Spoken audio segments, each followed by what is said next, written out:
So, hello everyone, welcome back to another video on our channel College Campus. So, finally YouTube counselling की seat matrix release हो चुकी है और साथ ही साथ जो इंस्ट्रक्शंस हैं आपके फर्स्ट राउंड काउंसलिंग के वो भी आ चुके हैं। यानी कि अब आप लोगों को पता चल जाएगा कि कौन कौन से कॉलेजेस आपके इसके अंडर आने वाले हैं। आप लोग देख सकते हो counselling main seat matrix round 1, यहाँ पे सारे कोर्सेज की है। आज हम आपको बीटेक की दिखाएंगे। साथ ही साथ अगर आप लोग नीचे जाओगे तो यहाँ पे सेकंड नंबर पे जो एडवर्टीजमेंट आया है, counselling advertisement for 2025-26 first year, इसमें आप लोगों के पूरे इंस्ट्रक्शन है कि कैसे आप लोगों को काउंसलिंग करनी है, क्या प्रक्रिया रहने वाली है। तो वीडियो जो है ना, ये बहुत ज़्यादा डिटेल्ड और इम्पॉर्टेंट होने वाली है हमारे चैनल कॉलेज कैंपस के अंदर। तो इस वीडियो को लाइक करना, सब्सक्राइब करना और एक पेन पेपर लेके बैठ जाना। और अगर आप लोगों को लगता है कि यूट्यूब काउंसलिंग में आप लोगों को ज़रूरत है एक पर्सनलाइज गाइडेंस की, जहाँ पे आप लोगों को काउंसलर्स हेल्प करें चॉइस फिलिंग में, डॉक्यूमेंटेशन में, अपनी चीज़ें चूज़ करने में, अच्छे कॉलेज और अच्छी ब्रांच लेने में, तो आप लोग हमारा पर्सनल गाइडेंस प्रोग्राम ले सकते हैं। बहुत ही अफोर्डेबल प्राइस पे लॉन्च किया है। डिस्क्रिप्शन में जाके आप लोग फॉर्म फिल कर सकते हैं। आप लोगों को हमारे ग्रुप्स में ऐड कर दिया जाएगा, हमारे काउंसलर्स के साथ कनेक्ट करवा दिया जाएगा और A to Z आप लोगों की जिम्मेदारी हम लोग ले रहे होंगे काउंसलिंग के अंदर, जिससे आप लोगों को मिलेगी आपकी रैंक पे बेस्ट सीट। ठीक है, तो शुरू करते हैं यार वीडियो को। तो सबसे पहले तो यहाँ पे हमने सीट मैट्रिक्स डाउनलोड कर ली है, तो सीट मैट्रिक्स आप लोगों को पढ़ के दिखाऊंगा। ठीक है, और कई बार ऐसा होता है यार, कई बच्चे क्या होते हैं जो अच्छी सीट डिजर्व करते हैं, अपनी रैंक अच्छी होती है, अच्छी सीट डिजर्व करते हैं, बट काउंसलिंग में छोटी मोटी मिस्टेक कर देते हैं, तो अच्छी सीट उनके हाथ से चला जाती है। तो हम नहीं चाहते कि आप वो स्टूडेंट बने, आपको मिले आपकी रैंक पे बेस्ट सीट। इसलिए हम अपने एक्सपीरियंस से आप लोगों को दिलवाएंगे आप लोगों की रैंक पे बेस्ट चॉइस फिलिंग और यार बेस्ट सीट आप लोगों के लिए। तो हमारी पर्सनल काउंसलिंग डेफिनेटली ले सकते हैं। तो यहाँ पे हमने सीट मैट्रिक्स खोल लिया। अब सीट मैट्रिक्स तो खोल लिया है, देखते हैं कौन कौन से कॉलेजेस हैं। तो यहाँ पे सबसे पहले हमें दिख रहा है यार BTKIT द्वारा हाट। तो यहाँ पे देखते हैं BTKIT द्वारा हाट। एक सेकेंड में आप लोगों को दिखा देता हूँ अच्छे से। तो यहाँ पे पेन हम लोग कर लेंगे थोड़ा सा ब्लू कलर में। ठीक है, तो BTKIT द्वारा हार्ड यहाँ पे हमें दिख रहा है biotechnology, chemical engineering, civil engineering, computer science and engineering, electrical engineering, electronics and communication, mechanical, ये सारी ब्रांचेस देखने को मिलती हैं। इसके नीचे देखोगे तो कॉलेज ऑफ टेक्नोलॉजी की सारी ब्रांचेस देखने को मिल रही हैं, जैसे agriculture, civil, computer, electrical, electronics, industry and production, information technology और मैकेनिकल इंजीनियरिंग। ठीक है, तो इस तरीके से आप लोगों को सारे कॉलेजेस में कौन कौन सी ब्रांच है ये भी पता लग जाएगा और किस में कितनी सीट है ये भी पता लग जाएगा। एक बार मैं आप लोगों को फटाफट इसका ओवरव्यू देता हूँ। तो आप लोग देखो, यहाँ पे हमारा BTKIT Dwarahat, college of technology Pantnagar, APJ Abdul Kalam वाला कॉलेज और पौड़ी वाला GBPEC पौड़ी वाला कॉलेज और यार ITE वाला कॉलेज। ठीक है, इंस्टीट्यूट ऑफ टेक्नोलॉजी उत्तरकाशी वाला कॉलेज, साथ ही साथ यार इंस्टीट्यूट ऑफ टेक्नोलॉजी गोपेश्वर, ये सारे कॉलेजेस देखने को मिलेंगे। पिथौरागढ़ के कॉलेजेस हैं। यहाँ पे THDC हमें देखने को मिल रहा है, आप लोग देख सकते हो। आप लोग पूछते हो WIT वुमेन के लिए स्पेशली, यार देहरादून में ये कॉलेज है वुमेन इंस्टीट्यूट ऑफ टेक्नोलॉजी, ये भी देखने को मिलता है। तो कॉलेज तो यहाँ पे हमें बहुत सारे देखने को मिल रहे हैं, कुछ कुछ प्राइवेट कॉलेजेस भी हैं। और कुल मिला के अगर आप लोग सीट्स देखोगे तो यहाँ पे बहुत सारी सीट्स हैं। मैं आप लोगों को दिखाता हूँ, 116 सीटें, यानी कि 116 ब्रांचेस और कॉलेजेस के हमारे यहाँ पे कॉम्बिनेशन देखने को मिलते हैं। बट आज हमारा जो फोकस रहेगा वो मेन कॉलेजेस पे रहेगा। तो एक एग्जांपल के लिए आपको समझाता हूँ इसका मतलब क्या है। ठीक है, तो हम लोग यहाँ पे पकड़ते हैं पहले कॉलेज ऑफ टेक्नोलॉजी पंतनगर को। ठीक है, तो यहाँ पे एग्रीकल्चर इंजीनियरिंग है जैसे। ठीक है, इसको नहीं पकड़ेंगे, इसको इसलिए नहीं पकड़ेंगे यार क्योंकि इसमें थोड़े से एक्सेप्शंस रहते हैं। हम लोग पकड़ते हैं यहाँ पे सबसे demanding college of technology Pantnagar में कंप्यूटर साइंस एंड इंजीनियरिंग को। तो आप लोग यहाँ पे देख सकते हो। ठीक है, यहाँ पे लिख रखा है इनटेक। तो यहाँ पे 60 बच्चों का इनटेक है, आप लोग देख सकते हो 60 यहाँ पे इनटेक लिखा है। थोड़ा सा आप लोगों को जूम करके भी दिखा देता हूँ। ठीक है, अब यहाँ पे कुछ होती हैं यार ऑल इंडिया सीट्स। जैसा कि आप लोग जानते हो ये यूट्यूब काउंसलिंग होती है स्टेट गवर्नमेंट कॉलेजेस के लिए। तो यहाँ पे 85% सीट्स तो रिजर्व होती हैं यार आप लोग के उत्तराखंड के बच्चों के लिए, बट कुछ सीट्स होती है जो ऑल इंडिया के बच्चे यानी यूपी, बिहार, झारखंड, हर जगह के बच्चे भर सकते हैं। तो यहाँ पे जनरल में आप लोग देखोगे तो 7 सीटें हैं। PH यानी फिजिकल हैंडीकैप में कोई सीट नहीं है यहाँ पे ऑल इंडिया के लिए। ठीक है, SC में अगर आप लोग देखोगे तो SC ओपन में एक सीट है, फिजिकल हैंडीकैप के लिए नहीं है। ST में यहाँ पे एक सीट है। साथ ही साथ अगर हम लोग बात करेंगे स्टेट सीट्स की तो जनरल में 16 सीटें हैं, फिजिकल हैंडीकैप की एक सीट है। आर्म्ड फोर्सेज यानी कि कोई एक सर्विसमैन का बेटा या बेटी है तो उसके लिए यहाँ पे एक सीट है। ठीक है, फ्रीडम फाइटर है अगर किसी के पेरेंट्स तो एक सीट रिजर्व है। अब यार अगर आप लोग आर्म फोर्सेज या फ्रीडम फाइटर्स हो तो एक सीट है, मतलब ये नहीं कि एक ही सीट पे आप लोग कंटेस्ट कर सकते हो। एक सीट तो आपकी रिजर्व सीट है, उसके अलावा जो ओपन सीट्स हैं यार आप लोग की उस पर भी आप लोग कंटेस्ट कर सकते हो। ठीक है, आगे देखोगे वुमेन की, यहाँ पे सिर्फ वुमेन के लिए भी रिजर्वेशन है, 8 सीट है। EWS में देखोगे तो EWS अगर आप लोग ओपन से हो तो 3 सीटें, अगर आप लोग EWS भी हो और फिजिकल हैंडीकैप भी हो तो एक सीट है। साथ ही साथ अगर आप लोग EWS के साथ साथ वुमेन हो तो 2 सीट हैं। साथ ही साथ एससी में अगर आप लोग देखोगे तो ओपन में 6 सीट हैं और यहाँ पे वुमेन में 3 सीटें हैं, एसटी में यहाँ पे 1 सीट है ओपन में, और आप लोग देख सकते हो बाकी यहाँ पे वुमेन में 1 सीट है, ओबीसी में यहाँ पे ओपन में 4 सीट हैं और आर्म फोर्सेस में 1 सीट है और वुमेन में 2 सीट हैं। अब अगर कोई कैटेगरी वाला है जैसे ओबीसी है, एससी है, एसटी है, तो उसमें अगर आप लोगों को लग रहा है यार 1-2 सीट ही हैं और जनरल में तो इतनी ज़्यादा है, ये तो गलत है, हमें जनरल से भरना चाहिए, तो ऐसा नहीं होने वाला है। आप लोगों को अपनी कैटेगरी से ही भरना है, क्योंकि पहली प्रेफरेंस आप लोगों को रिजर्व वाली सीट की मिलेगी, ठीक है। और मान लो अगर आप लोगों को रैंक अच्छी ले आते हो तो आप लोगों को जनरल सीट भी आप लोगों के लिए ओपन है, क्योंकि वो ऐसा नहीं है कि जनरल के लिए रिजर्व है, वो एक ओपन सीट है जिसपे हर आदमी कंटेस्ट कर सकता है। अधिक जानकारी, अगर अधिक डाउट्स हैं आपको इसके लेके, तो हमारी पर्सनल काउंसलिंग ज्वाइन कर लो, ठीक है। एकदम कॉल पे एक एक चीज़ समझा रहे होंगे वहाँ पे, ठीक है। कुछ कुछ TFW सीट्स होती हैं, तो देखो इसमें 3 TFW सीट्स हैं, यानी कि ट्यूशन फी वेवर एक कैटेगरी होती है जहाँ पे ट्यूशन फीस ही नहीं देनी पड़ती है, तो इसके बारे में भी आप लोग हमसे बात करके जान सकते हो। और कश्मीरी माइग्रेंट यानी KM वाली सीट्स हैं। आई होप आप लोगों को इनके मतलब समझ आ गए होंगे। ऊपर यहाँ पे देखोगे तो सबके मतलब यहाँ पे दे रखे हैं, ठीक है। स्क्रीनशॉट ले सकते हो या वेबसाइट से डाउनलोड कर सकते हो। अब हम आगे बढ़ेंगे अगली तरफ, जो है हमारा इंस्ट्रक्शंस यानी काउंसलिंग एडवर्टीजमेंट, जिसमें सारी चीज़ें दे रखी हैं हमारी, ठीक है। तो यहाँ पे मैंने खोल लिया है, इसको डाउनलोड पहले से कर लिया था, ठीक है। तो ये है हमारा प्रथम वर्ष हेतु ऑनलाइन काउंसलिंग वर्ष 2025-26 की सूचना, यानी कि सारी सूचनाएं आप लोगों को यहाँ पे मिल रही होंगी। तो इसको यार हम लोग आप लोगों को अच्छे से समझाएंगे। उससे पहले एक चीज़ करता हूँ, पेन थोड़ा सा मोटा हो रहा है, इसको थोड़ा सा हम लोग पतला कर लेते हैं, ठीक है। तो अब यहाँ पे हम लोग देखेंगे डेट्स जो है हमारी वो आ चुकी हैं, ठीक है। डेट्स क्या है मैं आप लोगों को समझा देता हूँ। फर्स्ट राउंड की जो काउंसलिंग है इसको बहुत ध्यान से सुनना, कई बच्चे समझाने के बाद भी यार डाउट पूछते हैं इस चीज़ को। Period of counselling, fee, deposition और ऑनलाइन रजिस्ट्रेशन जो है हमारा वो 26 तारीख से लेके 27 तारीख तक है, यानी कि जो रजिस्ट्रेशन भी है वो 26 तारीख को ही खुलेगा।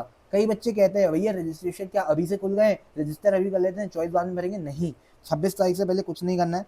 26 तारीख को ही पोर्टल खुलेगा, आप लोगों का रजिस्ट्रेशन होगा, एप्लीकेशन नंबर से रजिस्ट्रेशन होगा, आपके फ़ोन नंबर, ईमेल आईडी डलेगी उसमें, और उसके बाद आपको 26 तारीख से ही लेकर 28 तारीख, यानी 3 दिन लगभग मिलेंगे अपनी चॉइसेस भरने के लिए, जिसमें आप लोग भरोगे कि आप क्या क्या चाहते हो, अपनी भी चॉइस रखोगे ना कि मेरी ये चॉइसेस, अपने आप तो सीट मिलेगी नहीं, फिर उस हिसाब से आप लोगों को 3 तारीख को सीट अलॉटमेंट होगी।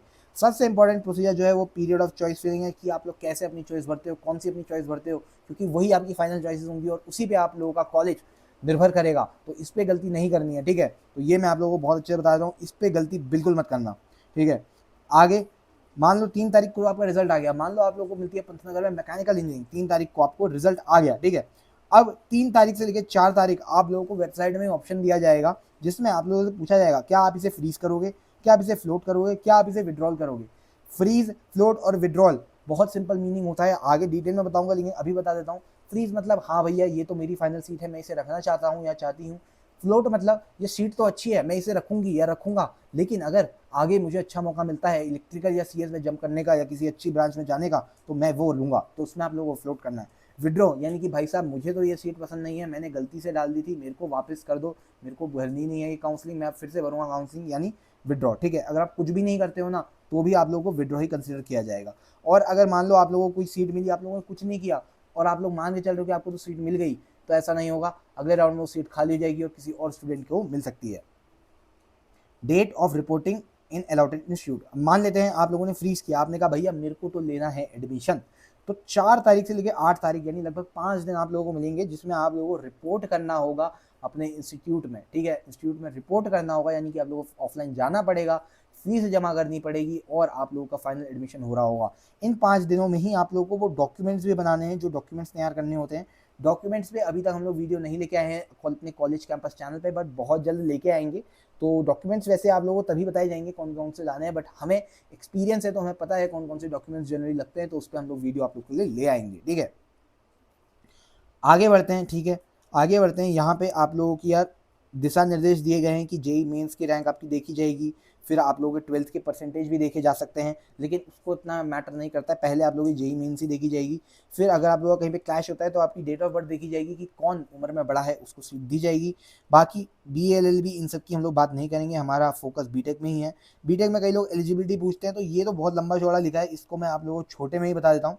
इनका कहने का मतलब है कि आपने पास 10+2 करी होनी चाहिए, PCM आपको होना चाहिए और कुछ एक्स्ट्रा सब्जेक्ट्स आप लोगों के होने चाहिए इनमें से, तो आप लोग बीटेक के लिए एलिजिबल हैं। 45% आप लोगों की यार यहाँ पे परसेंटेज होनी चाहिए। कई लोग पूछते हैं क्या 75% का क्राइटेरिया है जोसा की तरह? नहीं मेरे भाई, 45% में आप लोगों का काम यहाँ पे हो रहा होगा। रिजर्व में सिर्फ और सिर्फ 40% में भी काम चल जाएगा। वीडियो थोड़ी सी लंबी हो चुकी है, 10 मिनट से ऊपर की हो चुकी है, शायद 20 मिनट से ऊपर की भी जाए, क्योंकि यार ये वीडियो जो है हम लोगों ने दिल से बनाई है, पूरी डिटेल बनाई है, सिर्फ अपनी जनता के लिए, आप लोगों के लिए। तो इस चैनल को सब्सक्राइब करना मेरी जिम्मेदारी नहीं, आपकी जिम्मेदारी है। इस चैनल को सब्सक्राइब करना और इस चैनल को शेयर करना। आगे बढ़ते हैं, ठीक है। तो यहाँ पे देखेंगे बाकी चीज़ों के लिए भी एलिजिबिलिटी दी है, तो उनके बारे में तो हमें पढ़ना है नहीं। अब यहाँ पे कुछ पॉइंट्स है जिन्हें हम एक एक करके समझेंगे, क्योंकि ये पॉइंट अगर हमने नहीं समझे तो काउंसलिंग हमारी हो सकती है खराब, ठीक है।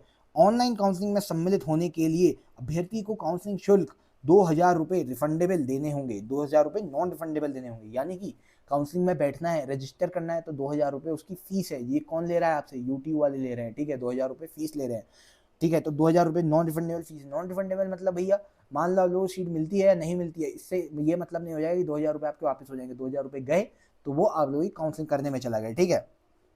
अगला पॉइंट हम लोग पढ़ते हैं, ठीक है। काउंसलिंग शुल्क जमा करने के उपरांत अभ्यर्थी द्वारा संस्था एवं ब्रांच के विकल्प भरने होंगे। जिन अभ्यर्थियों द्वारा प्रथम चरण में विकल्प भरे जाएंगे उन्हें पुनः द्वितीय अथवा तृतीय चरण में काउंसलिंग में विकल्प भरने की आवश्यकता नहीं होगी। यानी आप लोगों ने पहले भर लिए तो आप लोगों के सेकंड थर्ड राउंड में भी वही चॉइसेस लग जाएंगी अगर आप लोगों को कुछ नहीं मिलता है तो।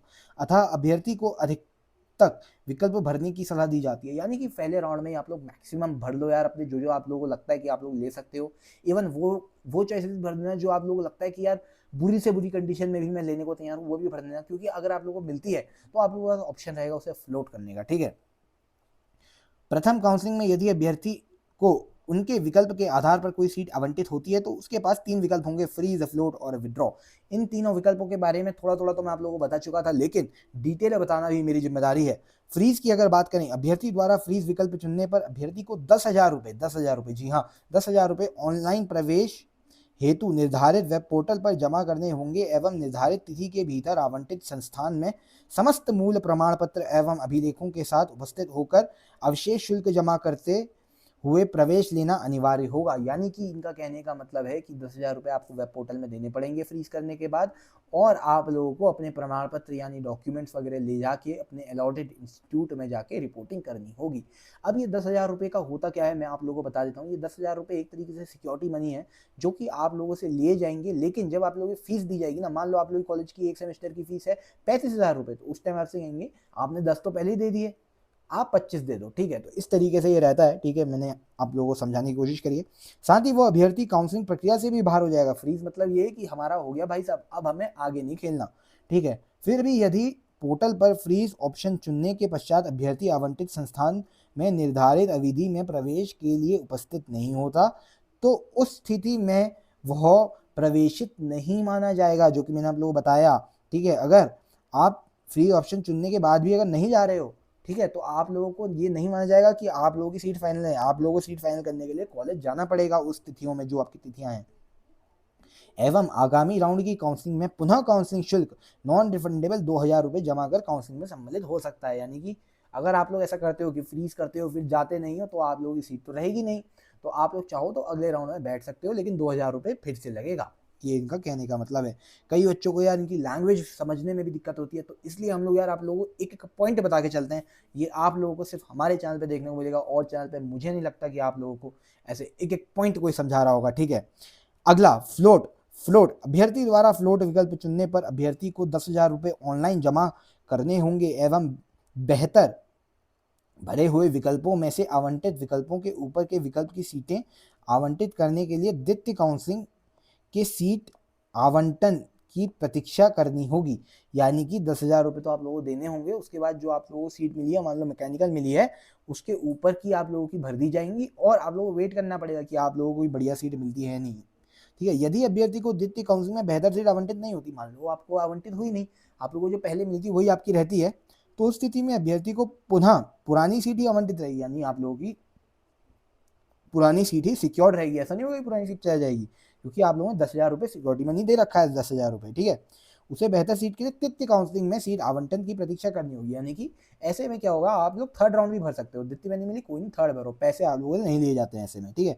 यदि अभ्यर्थी को तृतीय काउंसलिंग में बेहतर सीट आवंटित नहीं होती तो उस स्थिति में अभ्यर्थी को पुनः पुरानी सीट ही आवंटित रहेगी एवं अभ्यर्थी को उसी सीट पर निर्धारित तिथि के भीतर आवंटित संस्थान में समस्त मूल प्रमाण पत्र एवं अभिलेखों के साथ उपस्थित होकर अवशेष शुल्क जमा करते हुए प्रवेश लेना अनिवार्य होगा। यानी कि मान लो थर्ड में भी नहीं मिली, किस्मत खराब निकली, तो कोई बात नहीं है, जो आप लोगों को सीट मिली है उसको अपनी फाइनल सीट समझ लो, वो आपकी फ्रीज हो जाएगी और आप लोगों को अपने मूल प्रमाण पत्र लेके उसी को एडमिशन के तौर पे कराना होगा। लेकिन टेंशन लेने वाली बात नहीं है, इसके बाद भी स्पॉट राउंड होते हैं जिसके बारे में हम लोग आप लोगों को बताएंगे। हमारी पर्सनल काउंसलिंग में तो हम लोग ऑलरेडी गाइड करते ही हैं, पर चैनल पर भी हम लोग कोशिश करेंगे कि हम उसकी सारी वीडियोस लेके आएँ। उपरोक्त के अतिरिक्त यदि अभ्यर्थी को द्वितीय अथवा तृतीय काउंसलिंग में बेहतर सीट आवंटित होती है तो उसके पास सीट फ्रीज करने का विकल्प उपरोक्तानुसार होगा। सीट फ्रीज करने पर अभ्यर्थी को निर्धारित तिथि के भीतर आवंटित संस्थान में समस्त मूल प्रमाण पत्र एवं अभिलेखों के साथ उपस्थित होकर अवशेष शुल्क जमा करने हेतु प्रवेश लेना अनिवार्य होगा। साथ ही वह अभ्यर्थी काउंसलिंग प्रक्रिया से बाहर भी हो जाएगा जब वो एडमिशन ले लेगा, ठीक है। सिंपल सा पॉइंट है। एक नोट लिखा है यहाँ पे, अभ्यर्थियों को निर्देश किया जाता है कि ऑनलाइन जमा की जाने वाली धनराशि 10,000 रुपये अपने स्वयं बैंक खाते से दें अथवा माता पिता के खाते से दें, क्योंकि यार ये कभी कभी ऑनलाइन वापस भी हो सकते हैं। जब मान लो आप लोगों ने सीट ही नहीं ली, एडमिशन ही नहीं कराया कभी यहाँ, तो यार पैसा तो आप लोगों का वापस आएगा, पैसा आप लोगों का कहीं जमा नहीं होगा, ठीक है। आप लोगों के बुकिंग चार्जेस वापस आ जाएंगे, बट आपके किस खाते में आएंगे जो आप डालोगे, ठीक है। विड्रॉ ऑप्शन है, सिंपल सा सब दसते हैं, विड्रॉ नाम से क्लियर है। अभ्यर्थी द्वारा विड्रॉ विकल्प चुनने पर अभ्यर्थी काउंसलिंग प्रक्रिया से भी बाहर हो जाएगा। ऐसे अभ्यर्थी द्वारा अगली काउंसलिंग में प्रतिभाग करने के लिए पुनः नए अभ्यर्थी के रूप में पंजीकरण कर काउंसलिंग शुल्क 2,000 रुपये नॉन रिफंडेबल ऑनलाइन माध्यम से जमा किया जाएगा एवं तदस्य में उपलब्ध विकल्पों में से विकल्प भरने होंगे। यानी कि मान लो आप लोग विड्रॉ कर देते हो तो नेक्स्ट राउंड में आप लोग भर सकते हो, लेकिन 2,000 रुपये दिए रहेंगे और जो सीट्स बची हैं उन्हीं में से आप लोगों को चूज करना पड़ेगा। आगे पढ़ते हैं, ठीक है। आगे भी बहुत बड़ा है, उससे पहले थोड़ा सा पानी पी लेते हैं, ठीक है, क्योंकि 17 मिनट से ज़्यादा हो चुके हैं मुझे यार चिल्लाते हुए, आप लोगों को समझाते हुए।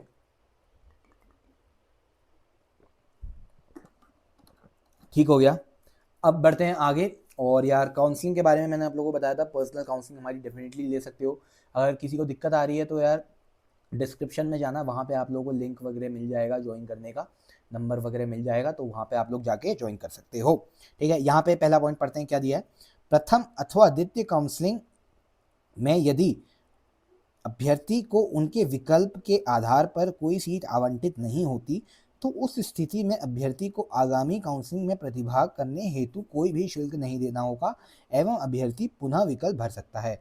यानी कि फर्स्ट या सेकेंड में अगर आप लोगों को कोई सीट ही नहीं मिल रही है, ठीक है, आप लोगों ने चॉइसेस भरी, आप लोगों को सीट ही नहीं मिली, तो ऐसा नहीं हुआ अगले राउंड में वो कहेगा कि यार फिर से 2,000 रुपये निकाल, ठीक है। उससे कहेगा जिसे सीट मिल गई है और वो आगे भी खेलना चाह रहा है। अगर आपको कोई सीट ही नहीं मिली है तो आपसे कहेगा कोई बात नहीं, आपको 2,000 रुपये फिर से देने की जरूरत नहीं है। ऑनलाइन काउंसलिंग में संबंधित समस्त जानकारी विश्वविद्यालय की वेबसाइट यूके टेक पर उपलब्ध रहेगी अतः अभ्यर्थी काउंसलिंग में सम्मिलित होने से पूर्व समस्त प्रक्रिया का अध्ययन कर ले। यानी कि यूके टेक में सारी आप लोगों की यार इन्फॉर्मेशन है, तो उसका अध्ययन कर लें। उसका अध्ययन करने में हम लोग आपकी हेल्प कर रहे हैं, इसलिए चैनल को भी आप सब्सक्राइब कर लें, ठीक है। ऑनलाइन काउंसलिंग हेतु सर्वप्रथम अभ्यर्थी विश्वविद्यालय की वेबसाइट uktek.ac में लॉगिन आईडी पासवर्ड बनाकर रजिस्ट्रेशन की कार्रवाई पूर्ण करेंगे, ठीक है। तो यहाँ पे आपको रजिस्ट्रेशन करना है। अगला पॉइंट पढ़ते हैं। अभ्यर्थी वेबसाइट पर रजिस्ट्रेशन एवं पासवर्ड बनाते समय अपना संपूर्ण विवरण ध्यानपूर्वक चेक करें एवं आवश्यक संशोधन रजिस्ट्रेशन के समय ही कर लें। यानी कि कोई भी चेंजेस करने हैं तो रजिस्ट्रेशन के समय ही कर लें। रजिस्ट्रेशन में अभ्यर्थी जो सूचना भरेंगे, अभ्यर्थी के पास प्रवेश के समय संबंधित प्रमाण पत्र होने अनिवार्य हैं अथवा उसका आवंटन कैंसिल कर दिया जाएगा। यानी कि आप लोग अगर EWS भर रहे हो, मजे में गलती से भर दिया कि ये मेरा तो बन जाएगा, बट अगर आप लोगों के पास उस टाइम नहीं हुआ तो आप लोगों का एडमिशन कैंसिल कर दिया जाएगा। संस्थान ब्रांच आवंटन की जानकारी के लिए अभ्यर्थी निर्धारित तिथि के दौरान वेबसाइट पर अपना अलॉटमेंट लेटर प्रिंट कर सकते हैं। यानी कि जब आप लोगों को सीट मिलेगी तो अपना अलॉटमेंट लेटर प्रिंट कर सकते हैं। ये अलॉटमेंट लेटर बड़ी काम की चीज़ होती है, इसे आप लोगों को ले जाना भी होता है एडमिशन के टाइम पे। वो तो चलिए हम लोग आपको डॉक्यूमेंट्स वाली वीडियो में या पर्सनल काउंसलिंग में बता ही देंगे, ठीक है। अभ्यर्थी आवंटित संस्थान में निर्धारित अंतिम तिथि तक समस्त आवश्यक मूल प्रमाण पत्रों सहित समस्त प्रमाण पत्रों की एक सत्यापित छायाप्रति 2 फोटो के साथ उपस्थित होंगे। अभ्यर्थी द्वारा प्रमाण पत्रों के सत्यापन हेतु आवंटित संस्थान द्वारा जारी दिशा निर्देश का पालन भी किया जाएगा। यानी कि यह आप लोगों का बता रखा है कि आप लोगों को क्या क्या डॉक्यूमेंट्स लेके जाने हैं और क्या क्या फोटो कॉपीज और फोटोज लेके जानी है इस बारे में। अभ्यर्थी को राज्य कोटे की आरक्षित सीटों में प्रवेश के लिए स्थायी निवास प्रमाण पत्र प्रस्तुत करना होगा। यानी कि राज्य कोटे की आरक्षित सीटें अगर आप लोगों को चाहिए तो आप लोगों को अपना डोमिसाइल भी यहाँ पे दिखाना होगा, ठीक है। आगे देखते हैं क्या लिखा है। प्रवेश के लिए न्यूनतम अर्हता उत्तराखंड से उत्तीर्ण होने की दशा में अभ्यर्थी को राज्य कोटे की सामान्य श्रेणी की सीट के लिए ही पात्र होंगे। यानी कि अगर आप लोग 12th करिए तो भी आप लोगों को उत्तराखंड की जनरल सीट यहाँ पे मिल जाएगी, अगर आप लोग 12th उत्तराखंड से पास करिए तो। महिला अभ्यर्थी को भी महिला सीटों के प्रवेश के लिए स्थायी निवास प्रमाण पत्र की आवश्यकता होगी। यहाँ पे आर्म्ड फोर्सेस के बारे में लिखा है, जिसके बारे में बहुत बच्चे पूछते हैं। तो आर्म फोर्सेस की सीट एक्स सर्विसमैन के आश्रितों के लिए है, यानी कि उनके बच्चों के लिए है। इसके लिए प्रमाण पत्र सैनिक पूर्णावास कार्यालय बोर्ड द्वारा जारी एवं एसडीएम द्वारा साइन मान्य रहेगा। यानी कि एक डॉक्यूमेंट बनता है यार आप लोगों का एजुकेशन वाला, ठीक है, मैंने देखा है वो डॉक्यूमेंट अपनी आंखों से। उसमें अब आप लोगों के एसडीएम के साइन वगैरह भी आप लोगों को चाहिए होंगे, साइन और स्टैम्प, ठीक है। अभ्यर्थी द्वारा आरक्षण से संबंधित समस्त प्रमाण पत्र उत्तराखंड शासन द्वारा जारी निर्धारित प्रारूप पर उपलब्ध कराने होंगे, ठीक है। यदि किसी अभ्यर्थी द्वारा प्रवेश के समय उपरोक्तानुसार आवश्यक प्रमाण पत्र उपलब्ध नहीं कराए जाएंगे तो अभ्यर्थी को आवंटन स्वतः ही निरस्त कर दिया जाएगा, यानी कैंसिल हो जाएगा, और उन्हें अगले चरण की काउंसलिंग में रिक्त के रूप में प्रदर्शित कर दिया जाएगा। यानी कि आपकी सीट कैंसिल हो जाएगी और जो सीट आपकी कैंसिल हुई है वो अगले चरण में ब्लैंक सीट हो जाएगी, यानी कि ओपन फॉर ऑल हो जाएगी। प्रवेश में इच्छुक अभ्यर्थी ऑनलाइन काउंसलिंग में इंटरनेट के माध्यम से अपने घर से ही पार्टिसिपेट कर सकते हैं। छात्र ऑनलाइन काउंसलिंग से संबंधित समय समय पर जानकारी आवश्यक सूचनाएं एवं निर्देशों के लिए इस वेबसाइट को कांटेक्ट करें, ठीक है। कुछ हेल्पलाइन नंबर दिए हैं, अगर आप लोगों को रजिस्ट्रेशन में दिक्कत आती है तो आप लोग यहाँ पे भी कॉल या मेल कर सकते हैं, ठीक है। अभ्यर्थी को सलाह दी जाती है कि वेबसाइट पर अपना रजिस्ट्रेशन कर प्रवेश हेतु इच्छुक संस्थान एवं ब्रांच के विकल्पों यानी चॉइसेस भर सकते हैं एवं भरे गए विकल्पों को प्रिंट आउट भी प्राप्त कर सकते हैं। विकल्प भरते समय अभ्यर्थी सुनिश्चित कर लें कि विकल्पों का चयन करते समय किसी के दबाव में विकल्पों का चयन ना करें। विकल्पों के विषय में समस्त जानकारी प्राप्त होने पर ही विकल्प भरें, यानी कि जब आप लोगों को ब्रांचेस और कॉलेज के बारे में पता हो तभी उनको फिल करें, ये नहीं कि मजे मजे में कुछ भी फिल कर दिया। साथ ही लॉगिन आईडी पासवर्ड को भी किसी के साथ शेयर ना करें। यदि आपके द्वारा लॉगिन आईडी पासवर्ड को किसी के साथ साझा करने पर अभ्यर्थी के विकल्पों में परिवर्तन किया जाता है तो इसकी पूर्ण जिम्मेदारी अभ्यर्थी की स्वयं ही होगी। यानी कि अगर आप लोग अपनी लॉगिन आईडी पासवर्ड किसी को दे देते हो और वो आपकी चॉइसेस के साथ छेड़खानी कर देता है तो उसके लिए आप जिम्मेदार होगे और कोई नहीं। जिन अभ्यर्थियों द्वारा विश्वविद्यालय के पोर्टल पर पूर्व में प्रोविजनल रजिस्ट्रेशन किया गया है उन्हें पुनः रजिस्ट्रेशन की प्रक्रिया पूर्ण करनी होगी, यानी जिन्होंने प्रोविजनल रजिस्ट्रेशन किया है उन्हें भी रजिस्ट्रेशन करना होगा। रविवार एवं अवकाश दिवसों में भी संस्थान में प्रवेश प्रक्रिया गतिमान रहेगी, यानी कि संडे भी है अगर आप लोगों का रिपोर्टिंग डेज में तो उस दिन भी आप लोगों का एडमिशन हो रहा होगा। So finally we have completed the whole PDF, आप लोग देख सकते हैं ये लास्ट पॉइंट था, इसके नीचे कुछ नहीं है। तो अब एक बार वेबसाइट पे चलते हैं वापसी, ठीक है, और देखते हैं कुछ अगर छूट गया हो तो। देखो यूए टेक की वेबसाइट पे आप लोगों के रजिस्ट्रेशन होने हैं 26 तारीख से होने हैं। काउंसलिंग पोर्टल 2025-26 आप लोगों को साइड में दिख जाएगा, वहीं पे होने हैं। सारी इन्फॉर्मेशन यहाँ पे आ चुकी है। ये है काउंसलिंग आपकी मैट्रिक्स और यहाँ पे सीट मैट्रिक्स के भी आ चुके हैं रिजल्ट्स, ठीक है, यानी कि सीट मैट्रिक्स आ चुकी है कितनी कितनी सीट्स हैं। नीचे अभी आप लोगों के यहाँ पे नोटिफिकेशन आते रहते हैं लेटेस्ट। 19 तारीख को जो आया था वो हमारा लेटेस्ट था। उसके बाद जो आया है यार वो एमटेक एडमिशन्स के लिए आया है, जिससे हमें ज़्यादा मतलब है नहीं, ठीक है। तो इसी वेबसाइट पे आप लोगों का यहाँ पे रजिस्ट्रेशन हो रहा होगा। अभी यहाँ पे दिखा रहा है काउंसलिंग रजिस्ट्रेशन, अगर आप लोग इसमें क्लिक करते हो तो यार ये कहेगा please check availability of seat and seat matrix provided below, यानी कि अगर आप ये देखोगे अभी आप लोगों का यार रजिस्ट्रेशन होगा नहीं। आप लोग चाहो तो रजिस्ट्रेशन में जा सकते हो, ठीक है। मैं आप लोगों को दिखा देता हूँ, ये देखो देखो अभी आप लोगों का रजिस्ट्रेशन होगा नहीं, ठीक। ठीक है, मैं आप लोगों को बता देता हूँ, अभी आप लोगों को रजिस्ट्रेशन करना नहीं है, आप लोगों को 26 तारीख को ही करना है। इतना ही था इस वीडियो के लिए। फिर भी अगर आप लोगों को यार दिक्कत है, आप लोगों को पूरी प्रोसीजर समझनी है, अपने लिए बेस्ट सीट लेनी है, चॉइस फिलिंग ऑर्डर आप लोगों को चाहिए, किसी भी तरह की गाइडेंस चाहिए, तो हमारी पर्सनल काउंसलिंग ले सकते हो। बहुत ज़्यादा नॉमिनल रेट पे आप लोगों को लॉन्च करिए ताकि मैक्सिमम बच्चे हमारे साथ जुड़ सके। आप लोगों को सारी यार इन्फॉर्मेशन मिलेगी, आप लोगों को ग्रुप्स में ऐड किया जाएगा। ठीक है, तो इस वीडियो के लिए इतना ही रखेंगे। हमारे चैनल कॉलेज कैंपस को सब्सक्राइब करें। मिलेंगे आपसे नेक्स्ट वीडियो में, तब तक के लिए bye bye, have a great day.